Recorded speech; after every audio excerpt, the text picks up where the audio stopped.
ओम गणगणपतये नमः। ओम गणगणपतये नमः। ओम गणगणपतये नमः। ओम नमो भगवते वासुदेवाय नमः। प्रिय भक्तों, आज हम आप सबके समक्ष कार्तिक मास में पड़ने वाली रमा एकादशी की कथा का वर्णन करेंगे। रमा एकादशी का क्या महात्म है तथा इसको करने से कौन कौन से पुण्य फलों की प्राप्ति होती है, इन सभी बातों का सविस्तार वर्णन आप सबके समक्ष आज की इस कथा में हम करेंगे। आप सब ध्यान पूर्वक सुनिएगा। चलिए शुरू करते हैं। अथ रमा एकादशी महात्मा। धर्मराज युधिष्ठिर बोले, हे भगवान, अब आप मुझे कार्तिक मास के कृष्ण पक्ष की एकादशी की कथा सुनाइए। इस एकादशी का क्या नाम है तथा इसको करने से कौन कौन से पुण्य फलों की प्राप्ति होती है, सो सब आप विस्तार पूर्वक कहिए। श्री कृष्ण भगवान बोले, हे राजराजेश्वर, कार्तिक मास की कृष्ण पक्ष की एकादशी का नाम रमा है। इसके व्रत से समस्त पाप नष्ट हो जाते हैं। इसकी कथा इस प्रकार है। प्राचीन काल में मुचकुंद नाम का एक राजा राज्य करता था। उसके इंद्र, वरुण, कुबेर, विभीषण आदि मित्र थे। वह सत्यवादी तथा विष्णु भक्त था। उसके एक उत्तम चंद्रभागा नाम की लड़की उत्पन्न हुई। उसने उस लड़की का विवाह राजा चंद्रसेन के पुत्र शोभन के साथ किया। एक समय जबकि वह अपनी ससुराल में थी, एक एकादशी पड़ी। चंद्रभागा सोचने लगी कि अब एकादशी समीप आ गई है, परंतु मेरा पति अत्यंत कमजोर है, इसलिए वह यह व्रत नहीं कर सकते, परंतु मेरे पिताजी की आज्ञा कठिन है। जब दशमी आई तब राज्य में ढिंढोरा पिटा। उसको सुनकर शोभन अपनी पत्नी के समीप गया और उससे पूछा कि हे प्रिय, तुम मुझे कुछ उपाय बतलाओ, क्योंकि यदि मैं व्रत करूँगा तो अवश्य ही मर जाऊँगा। इस पर चंद्रभागा बोली, हे प्राणनाथ, मेरे पिता के राज्य में एकादशी के दिन कोई भी भोजन नहीं करता है। यहाँ तक कि हाथी, घोड़ा, ऊंट आदि भी तृण, अन्न, जल आदि ग्रहण नहीं करते। फिर यहाँ मनुष्य कैसे भोजन कर सकते हैं? यदि आप भोजन करना चाहते हैं तो यहाँ से दूसरे स्थान को चले जाइए, क्योंकि यदि आप इसी स्थान पर रहोगे तो आपको व्रत अवश्य ही करना पड़ेगा। इस पर शोभन बोला कि हे प्रिय, आपका कहना बिल्कुल उत्तम है, मैं अवश्य ही करूँगा। भाग्य में जो लिखा है वही होएगा। ऐसा विचार करके उसने एकादशी का व्रत किया और अब सूर्य भगवान भी अस्त हो गए और जागरण के लिए रात्रि हुई। वह शोभन को दुख देने वाली थी। दूसरे दिन प्रातः से पहले शोभन इस संसार से चल बसा। राजा ने उसके मृतक शरीर को दहन करा दिया। चंद्रभागा अपने पति की आज्ञा अनुसार अग्नि में दहन न हुई, परंतु पिता के घर रहना उत्तम समझा। रमा एकादशी के व्रत के प्रभाव से उसे मंदराचल पर्वत पर धन धान्य से युक्त तथा शत्रुओं से रहित एक उत्तम नगर प्राप्त हुआ। एक समय मुचकुंद नगर में रहने वाला एक सोम शर्मा नाम का ब्राह्मण तीर्थ यात्रा के लिए निकला। उसने घूमते घूमते उसको देखा। उस ब्राह्मण ने उसको अपने राजा का जमाई जानकर उसके निकट गया। राजा शोभन ब्राह्मण को देखकर आसन से उठ खड़ा हुआ। उसने ससुर तथा स्त्री चंद्रभागा की कुशलता पूछी। सोम शर्मा ब्राह्मण बोला कि हे राजन, हमारे राजा कुशल हैं तथा आपकी पत्नी चंद्रभागा भी कुशल हैं। अब आप अपना वृत्तांत बतलाइए। मुझे यह बड़ा आश्चर्य है कि ऐसा विचित्र और सुंदर नगर आपको किस प्रकार प्राप्त हुआ।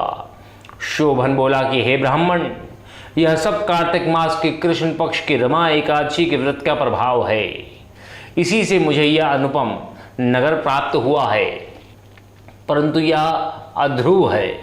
इस पर ब्राह्मण बोला कि हे राजन, यह अध्रुव क्यों है और ध्रुव किस प्रकार हो सकता है, सो आप मुझे समझाइए। मैं आपके कहे अनुसार ही करूँगा। आप इसमें किंचित मात्र भी झूठ न समझें। शोभन बोला कि हे ब्राह्मण, मैंने श्रद्धापूर्वक व्रत किया था उसके प्रभाव से मुझे यह नगर प्राप्त हुआ है। इस वृत्तांत को राजा मुचकुंद की पुत्री चंद्रभागा से कहोगे तो वह इसको ध्रुव बना सकती है। ब्राह्मण ने वहां आकर चंद्रभागा से समस्त वृत्तांत कहा। इस पर राजकन्या चंद्रभागा बोली कि हे ब्राह्मण, आप मुझे उस नगर में ले चलिए। मैं अपने पति को देखना चाहती हूँ। मैं अपने व्रत के प्रभाव से उस नगर को ध्रुव बना दूंगी। चंद्रभागा के वचनों को सुनकर वह सोम शर्मा नामक ब्राह्मण उसको मंदराचल पर्वत के पास वामदेव के आश्रम को ले गया। वामदेव ने उसकी कथा को सुनकर चंद्रभागा का मंत्रों से अभिषेक किया। चंद्रभागा मंत्रों तथा व्रत के प्रभाव से दिव्य देह धारण करके पति के पास चली गई। शोभन ने अपनी स्त्री चंद्रभागा को देखकर प्रसन्नता पूर्वक अपने वाम अंग में बिठाया। चंद्रभागा बोली, हे प्राणनाथ, अब आप मेरे पुण्य को सुनिए। जब मैं अपने पिता के गृह में 8 साल की थी, तभी से मैं यथावधि एकादशी का व्रत करने लगी हूँ। उन्हीं व्रतों के प्रभाव से ही आपका यह नगर ध्रुव हो जाएगा और समस्त कर्मों से युक्त होकर प्रलय के अंत तक रहेगा। चंद्रभागा दिव्य रूप धारण करके तथा दिव्य आभूषण तथा वस्त्रों से सजकर अपने पति के साथ आनंद पूर्वक रहने लगी और शोभन भी उसी के साथ आनंद पूर्वक रहने लगा। हे राजन, यह मैंने रमा एकादशी का महात्म्य कहा है। जो मनुष्य इस रमा एकादशी के व्रत को करते हैं, उनके समस्त ब्रह्म हत्या आदि के पाप नष्ट हो जाते हैं। जो मनुष्य रमा एकादशी का महात्म्य सुनते हैं, वह अंत में विष्णुलोक को जाते हैं। हे धर्मराज युधिष्ठिर, सनातन धर्म में यूं तो अनेकों व्रत बतलाए गए हैं, किंतु हमारे धर्मशास्त्रों और पुराणों में जो व्याख्या एकादशी के व्रत की मिलती है, उसको सुनने से ये स्पष्ट होता है कि एकादशी के व्रत से बड़ी तिथि, एकादशी के व्रत से बड़ा पुण्यभागी व्रत न कोई था न कोई होगा। एकादशी का व्रत भगवान विष्णु को अति प्रिय है। जो भी प्राणी एकादशी का व्रत करके भगवान के समीप जाने की चेष्टा करता है, भगवान स्वयं उसके समीप आ जाते हैं और उसके समस्त मनोरथों को पूर्ण करते हैं। इस एकादशी के व्रत को धारण करते समय मनुष्य के मन में पूर्ण आस्था, श्रद्धा और विश्वास का होना अति आवश्यक है, क्योंकि बिना आस्था, समर्पण और विश्वास के भगवान कभी प्राप्त नहीं होते। भगवान को प्राप्त करने का एकमात्र तरीका केवल यह है कि मनुष्य को भगवान की पूजा अर्चना व्रत करते समय भगवान के प्रति अपने हृदय में स्नेह भाव, प्रेम भाव, वात्सल्य और मातृत्व का भाव रखना चाहिए। क्योंकि हम जिस भाव से भगवान से जुड़ते हैं, भगवान भी उसी भाव से हमसे जुड़ते हैं। भगवान अपने भक्तों के सदैव हृदय में निवास करते हैं। इसलिए अपने जीवन में किसी भी कृत्य को करते समय ये हमेशा ध्यान रखना चाहिए कि भगवान कहीं हमसे दूरवास नहीं करता, वो हमारे हृदय में निवास करता है और हमारे हर कृत्य पर उसकी दृष्टि निरंतर पड़ रही है। भगवान हमसे प्रेम करते हैं, अतः जब हम उनकी शरण में होते हैं तो वो हमें भटकने नहीं देते और हमारा मार्गदर्शन करते रहते हैं। अतः हम कह सकते हैं कि एकादशी के व्रत के पुण्य कहे या सुने नहीं जा सकते, क्योंकि वो असीमित होते हैं। जैसा कि सूत जी महाराज ने प्रारंभ में ही शौनक आदि 88,000 ऋषियों से बोला था कि एक वर्ष के अंदर 12 महीने होते हैं और एक महीने में 2 एकादशियाँ पड़ती हैं, सो एक वर्ष में 24 एकादशी होती है। परंतु जिस वर्ष लौंध अर्थात अधिक मास पड़ता है, उस वर्ष 2 एकादशी बढ़ जाती है।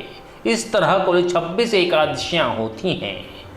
इन एकादशियों के नाम निम्नलिखित हैं: उत्पन्ना, मोक्षदा अर्थात मोक्ष प्रदान करने वाली, सफला अर्थात सफलता देने वाली, पुत्रदा अर्थात पुत्र को देने वाली, षष्टितिरा, जया, विजया, आमल की, पाप मोचनी, पापों को नष्ट करने वाली, कामदा, बरुथनी, मोहिनी, अपरा, निर्जला, योगिनी, देवशयनी, कामिदा, पुत्रदा, अजा,